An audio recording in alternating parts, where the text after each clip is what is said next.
భారీ వర్షాల కారణంగా అడ్డాకుల మండలంలోని పంట పొలాలు మునగడంతో వేరుశనగ పంటలు నష్టపోయామని రైతులు ఆవేదన వ్యక్తం చేశారు. తిమ్మాయిపల్లి తాండలో వేరుశనగ పంటలు మొలకలొచ్చాయని, నీటిలో పూర్తిగా మునిగిపోయామని, అప్పు చేసి పంటలు వేశామని, మమ్మల్ని ప్రభుత్వం ఆదుకోవాలని రైతులు ఓర్న విలపిస్తున్నారు. నా పేరు శ్రీనివాస్. నేను దాదాపుగా 4 ఎకరాలు వేరుశనగ పంట వేయడం జరిగింది.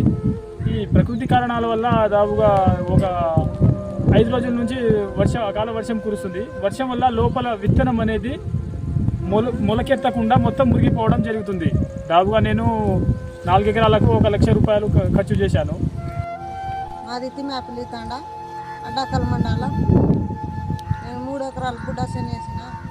పిక్కేటప్పుడు మొత్తం మొత్తం పంట చేతికి రాలేదు.